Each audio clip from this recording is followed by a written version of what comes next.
Hi, and welcome to the Miami-Dade Chamber of Commerce Member Connection. I'm Eric Knowles, president of the chamber, and I am excited about our guest today. But before I bring her on, I'm going to let you know a little bit about her. This dynamic woman. You all hear me come on, and you hear me talk about how excited I am to have the guest on. But I guess I just have an exciting guest, and our guest today is Miss Carole Ann Taylor. And as I said before, I bring her on, and she's sending me a note, so I'm checking that out. Anyway, um, I have the incomparable Miss Carole Ann Taylor. She has been in the travel, retail, culture, and duty free business for 30 years with locations at Bayside Marketplace, Miami International Airport, and historic Little Havana. She's also launching an online retail culture brand, culturestogo.com. Her company, Miami to Go, was named a top 50 women led business in Florida by the Commonwealth Institute and is a recipient of the U.S. Small Business Administration and Department of Commerce Minority Retail Firm of the Year. In her prior career, she was with the city of Miami, state and federal governments in New York, Washington, D.C., and Miami, as I mentioned. Entrepreneur Carole Ann has championed minority business inclusion and the economic development of ethnic and heritage neighborhoods. Her community service includes the executive committee and board of the Greater Miami Convention and Visitors Bureau, where she chairs the Multicultural Tourism Development Committee and Black Hospitality Initiative.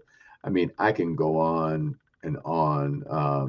Member of the National Coalition of 100 Black Women and the National Women's Political Caucus. She's just a dynamic individual, a true friend to our community, person that I am honored to call my friend, Miss Carole Ann Taylor. Welcome. Come on. Hi there. How are you today?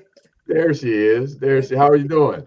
I'm doing wonderful. Thank So, you. as you know, y'all, when I see you, I always smile because you always have that beautiful smile. You know, Caroline, you're one of those persons that I just know, and I'm gonna try to keep this um because sometimes we have some conversations that we just talk to one another. Yes, you do. And I'll forget that I got an audience, that I got to have some decorum here. But you are an individual that I've never seen with an attitude or having a bad day. And I know you have your bad days. We all have our bad days, but you always bring the light. And that's one thing I appreciate Mm. about you. You just always bring the light. For you to say that makes me really feel good because it's about the light. And, having been raised by a nationally renowned minister, Baptist, I know about the light. And it's just instinctively is part of who I am. I was raised to try to put the light out. Right, right. And you do it. I mean, you've been doing it. Obviously, you came to Miami many years ago, and when you stepped in, you brought the light with you. Talk about, here we are in Black History Month, and then that's the whole intent of our conversation today, to talk about your history here in Miami, and what Black history means to you. We always hear the conversation about, we were given the shortest month of the year to celebrate our history, but I know you celebrate our history each and every day. So, having you as the first person on to even have this conversation is definitely a gift to me, a gift to the chamber. And, you know, I don't write scripted conversations about what I'm going to talk about. This is, like I said, a conversation with the person that I'm speaking to. And I just love, again, the fact that you live your truth and who you are. And so let's talk about it. What does Black history mean to you? I have to tell you that I grew up around civil rights ministers. Um, back in those days, I was born in '44, All and right. my father was one of the civil rights ministers, and so I got to spend time, a lot of time with the likes of Wyatt T. Walker and a lot of the ministers. My father's mentor was Howard Thurman, and so it's all of those kinds of ministers and civil rights people that I was raised by. Gardner Taylor, and I can remember, my very first, I got thrown into civil rights, really, because in the oddest place, I went to work for Nelson Rockefeller, not even knowing, because I was a Republican at the time, not even knowing that I would be surrounded by the best of the best. Jackie Robinson worked for him, and Richard Parsons worked for him. I got this in '72. We went to the Democratic and Republican conventions and declared our civil rights were in danger. Um, and all the Black Convention in 1972. Now that was um, I was a delegate to that convention, the Wow. National Convention in Gary, Indiana. And Wow. you want to talk about Black power and Black rights. And so I come from that. And to me, having come to Miami 40 years ago, I was taken aback by the lack of uh, almost, I'd have to say, unity and lack of power, lack of power. And that was in 1980. I was brought to Miami. This is a very different Miami when it comes to civil rights, when it comes to Black history.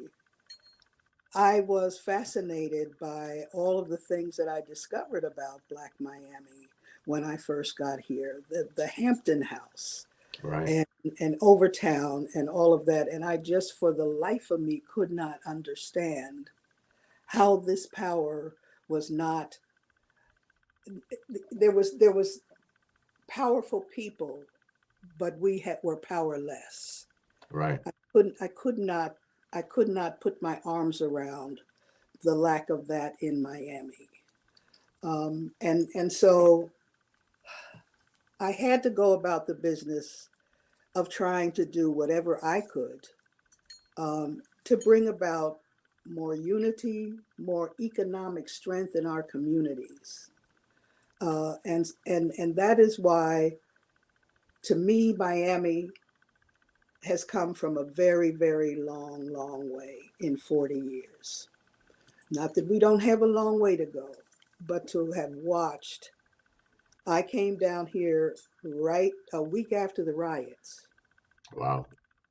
and I was required, and my position was to go out into the community and to try to lend money. I worked for the SBA to those that had been economically injured, whose property had been damaged. And I always added to this, the SBA didn't, but I did, to try to grow Black businesses. And I came to Miami, there was the SBA had made two Black loans in 20 years. Wow.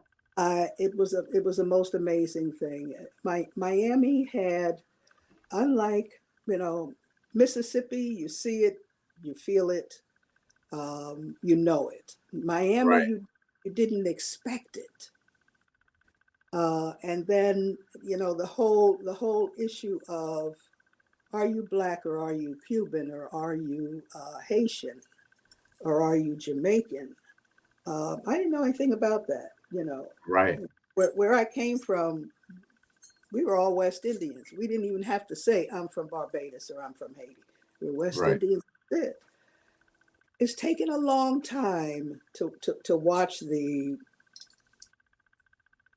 unity of Black Miami. It's not here yet completely, but it's taken a long time for Miami to grow into Black Miami, Right. to grow into we are brothers and sisters. And I see that's the biggest joy that I have living through these last 40 years is to see more unity and to see young people Black coming instead of leaving.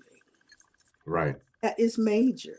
That is major, and that is going to give us uh, a major place in Miami in the future. These young Black people are doing it to death in Miami. So, uh, Black history to me is watching the history of Miami come into its own. Wow. You know, to your point, like I said, you're West Indian.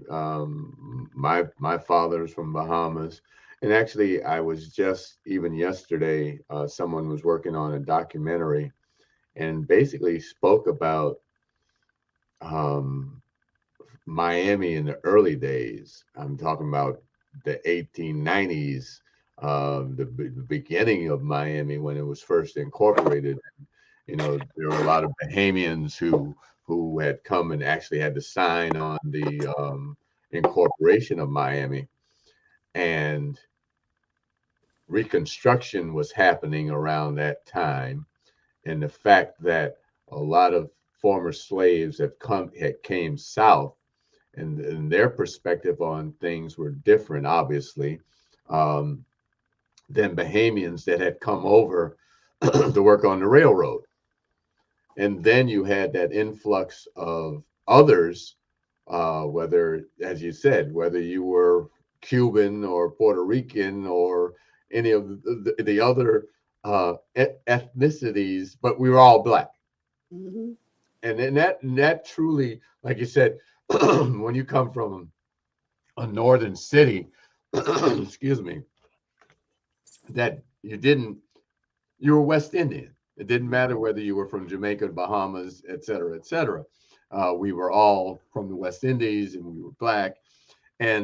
But as you said, Miami definitely is in a renaissance. It's been in a renaissance for the last several years. And when you see the growth of the Black community, when you see, as you said, the young folks who are embracing Miami, everybody wants to be here. Yes. Everybody wants to be in Miami. There are other great places to go in the world: Paris, Dubai, London, South Africa, etc. But at the end of the day, everybody comes to Miami. And it's how Yeah. do we, back to your point, how do we as a community embrace that? And how do we, obviously, we being a Miami-Dade chamber, how do we embrace and build a Black business community? And I know I'm going to shift the conversation to what you have been doing with the Greater Miami Convention and Visitors Bureau, and actually doing that. Talk about that a little bit. Uh, I always felt from the time I got involved, well, when I came to Miami, I've always liked to see myself as somebody behind the scenes that can push that leader along and make them do the right thing. And through Maurice Ferre, when I worked for him, that that really worked. He was a great mayor. I totally enjoyed working for him. We were in every neighborhood doing everything. Um, it was interesting to me when I first opened my store at Bayside. I realized the hunger that people felt coming to Miami back then, and that was 1987, coming and they hear all of the things about Miami, all the differences, all the cultures, and had no way, they would always come into Bayside and want to know where can I go for Haitian food, et cetera, et cetera. And I realized that my store actually was a welcoming um, entity for people because they thought I was the information booth. And so it showed me how very important welcoming people to Miami is, and that's what actually got me involved in the bureau. And that's when I joined the bureau when it first became a bureau back in '88. Um, and I realized that from then till now, there have been a lot of improvements, but I spent my time at the Bureau trying to integrate our neighborhoods, our beautiful neighborhoods, into the tourism industry. And I have done that with the Bureau for all of these years. And I kind of proud to say that we have, out of that has been created a multicultural department specifically targeted to neighborhoods. And we have grown the industry here in Miami to try. We have a lot of work to do, but I have watched it go from nothing Right. to our being able to have influence in the process, open our neighborhoods to tourists, and have the bureau itself be involved in that process. So that is something that I'm really proud of, and I think No, it's time. we're proud. We're proud of you because, as you said, you have been at the forefront since the inception, and that I did not know. So that's some history right there. That's why Um, it's time to go. Time to no, go. it's not. Well, I understand what you're saying, but we can't lose you on that front. I know you say you're ready to step down, but Yes, we indeed. need you. We need you because you have that information that needs to be passed on so that whoever steps up and takes over the reins as you have understands the importance of the work that you have done and the work that it took to get us to where we are. Um, I think about, you and I have had this conversation, you know, the challenge that we have in our communities to a certain degree is the lack of viable businesses. We have some smatterings here. There are a lot of black businesses in Miami. A lot, a There are a lot. lot, a lot, a lot. We need to come together to support one another. Obviously, we as a chamber, that's what we're there pushing to do. But we as a community, when I think about Overtown, when I think about Liberty City, and obviously Miami Gardens is just exploding, Exploded. you know, um, they have the anchor of the stadium. Obviously, what's happening, Jazz in the Gardens, and CVB supports that in a big way. Um, but when you think about, uh, like you said, when those folks came to town and they said, well, where can I go? Where can I find Haitian food? Where can I find Jamaican? Where can I find Bahamian food? That is here now. But at the same time, we got to do a better job. And when you talk about the future, it is how do we embrace that, what that better job looks like in order. But that's what you're doing along with Connie. You're doing that better job of helping these businesses understand what it means to be in business, what it means to be a cultural ambassador, because we're all ambassadors. That's what we are. That is exactly what we are. And talk about that a little bit, being a cultural ambassador.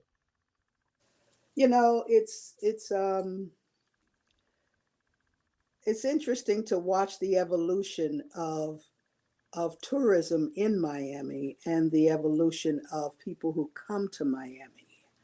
I'm sure it's probably not any different in any other city, but it's particularly compelling in Miami that we have these actual neighborhoods, that we have an Overtown, that we have a Hampton House, that we have a little Havana and a little Haiti. That there's no place in the nation, and so to me, we're all cultural ambassadors. The more that we can get, and people come here for culture. I mean, quiet Absolutely. as it's kept, quiet as it's kept, it's not always the sun and the sand. And so it's our job in our communities to raise the level of businesses that can support the tourism industry. I've always kind of wondered. I see on Miami Beach that Peter has, Thomas. yeah, a restaurant. Um, I look around and wonder, why don't we have any businesses on the water? Why don't we have um, charter boats, uh, restaurants, anything that relates to this huge stream of water that we have in Miami? Why has nobody done that in our communities? And I think about the fact that we don't necessarily understand what we have and how we can True. use it to grow our businesses and how we can get into that business. And that is something that I continue to want to work on, because I believe that these businesses can grow as part of the tourism industry. It's the biggest industry in Miami. And when you think Absolutely. about your business, think about how can I be part of this community of tourism? If we can continue to, I always try to emphasize to businesses, and I love working with small businesses. I love to work with small back businesses, um, to try to help them grow, but also to see who's around them. Who do you serve? Who do you want to serve? And think about who you want to serve, and where you can make the most impact financially for yourself, and then open the business. Right. So, that's something I want to continue to do. I think it's really important that we grab these businesses and help them to grow. It's a very difficult thing. We all know that, but it's the most important thing we can do. I'm sure you remember when we put together an organization to try to keep young Black people in Miami. Miami Leadership. I don't remember what the Right. name was, but Young to try to leaders, keep, something like that. yeah, and because everybody was leaving, everybody's children were all leaving, and now they're all coming. What can we do about that? And I'm if I had the energy and didn't have other things that I really want to do, mainly singing, uh, I would really, I think it's so important that those of us who've been around work with those who are just coming. I would love to see some kind of a union of young people and older people like myself. It bothers me that I love to be surrounded by young people, so I'm always out there with you. Right, right, But right, but but I don't see very many of us, of right. That actually, it's interesting that you have that conversation, because that was something that I've have pushed in the past. You have that somewhat chasm or divide, and you get a lot of the younger folks saying, you the older folks, you do it that way. We don't do it that way anymore. But I agree with you. There has to be that coming together of the ages, I guess I would say, because we do have a lot to offer one another. Um, Obviously, the young folks, when it comes to technology and their spirit of entrepreneurship, they don't want to work for nobody. They want to run their own businesses, right. and then that's a great thing, because America was built on people building businesses. And that's where it comes from. So having that spirit is an amazing spirit. So how do we um, come together? And to your point, here you have been running a business since '87, and how do you impart that wisdom on to those younger folks who are just starting. But before we go, I'm going to twist the conversation just a little bit. And here we are in Miami, and we're talking about Black History Month, but we know we're in minority, majority, minority community. And the one thing about life is we know we can't do it alone. And so, how has been your experience with the Latin community in growing who you are and your business? I have to tell you that I probably had a very unique opportunity when I got to Miami and went to work for Mayor Ferre, because I was always in the Latin neighborhoods, and all neighborhoods, but I know the neighborhoods. I know the Latin neighborhoods. I know many people that I have a lot of very good friends in the community. I have my banker, my very first banker, who taught me how to open the account and how to run the business, was Abdulio Piedra. Oh, He's, wow. he's my friend to this day. Right. And I'm still at the very first bank that he opened for me in '87. Uh, Wow. but I had the pleasure of being able to connect with all different kinds of people, and I think that most people, most of us, don't get that opportunity. Right. So that I have a different point of view totally. Right. And And that, go ahead. lots of friends. You know, I look at myself and I said one day, are you my some of my dearest friends, Mimi Ferre, and Puerto Rican, and Inez Cortez, Colombian, and you know, Norma Jean Abraham, um, and just and Rosie, Jamaican, and on and on. It's how I live. It's all of that is important to me. Yeah. And, that's Miami. And It is. if you're truly going to be in Miami and grow and prosper, you have to embrace all of Miami. And even though we're here talking about Black History Month, and obviously in all our Latin cultures for the most part, especially throughout the Caribbean, there are Black, uh, Latin, Hispanic individuals. And so Black history obviously affects them as well. Like I said, we're just having a conversation.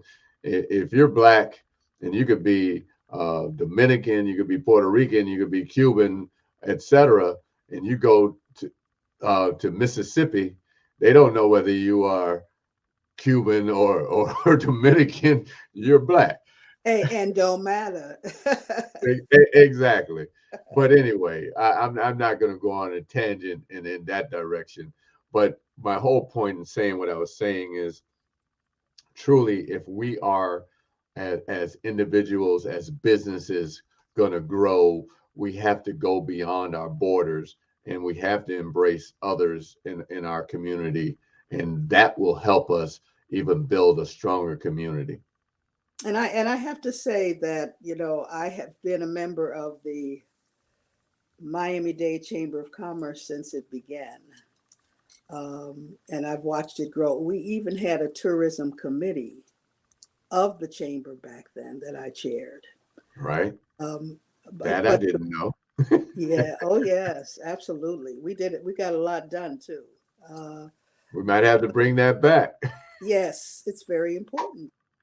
No, Uh, we may have to do that. Matthew, if you're watching, we got a lot done through that committee. I'll talk to you about that at some point. absolutely. Um, but to watch the chamber have um, a women's division and grow the way it has grown. This is the most important organization for us in Miami.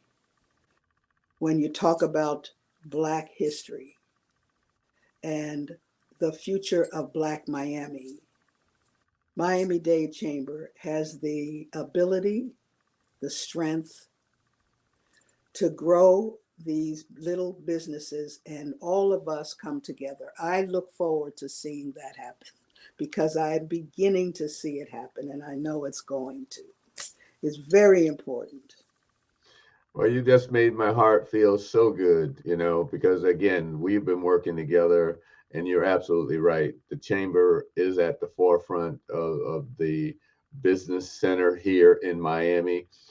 We are engaged with basically every walk of life when it comes to our various organizations. And like you said, those relationships, you know, I at one time needed help, and Adolfo Enriquez was the one who stepped up and helped me. Exactly. Yeah. And so if you, again, it's about these relationships, and I just, again, I appreciate you. Anything you'd like to say before we close? I guess really my greatest desire is to see the young businesses grow in Miami. And so all I have to say is let's do everything we can to make that happen. We need these businesses. Our history is tied to the growth of our Black businesses. Absolutely. Absolutely. So, Carol Ann Taylor, it has truly been a pleasure spending these last 30 minutes with you. Um, I just look forward to seeing you and seeing that beautiful smile. And as I say, as you light up the room, thank you so much for all that you do for our community. This has been amazing. For those of you who are watching, you want to know more information about the Chamber, go to www.m-dcc.org or call the Chamber at 305-751-8648. Carol Ann, if they want to know about Miami to Go or anything, I know you're doing a new digital. Talk about that a little bit before we go. Well, no, when you said that, I realized that you had a resume that was a little bit dated. Okay, okay, So Cultures to Go is something that I have always dreamed of. I'm a retailer to my heart, right, and I my joy has come from being able to work with artisans all over the Caribbean, and right. so my concept that is still in formation is Cultures to Go, All and right, it is a retail entity with things from Haiti and Jamaica and Trinidad and Grenada and African American designers, and that is what that's my last call. That's what I'm going to call the all last right. call. I really I want to do. love it. I love. I love it. I love it. Love it. Once again, thank you so much. Thank you. Thank you. I enjoyed it.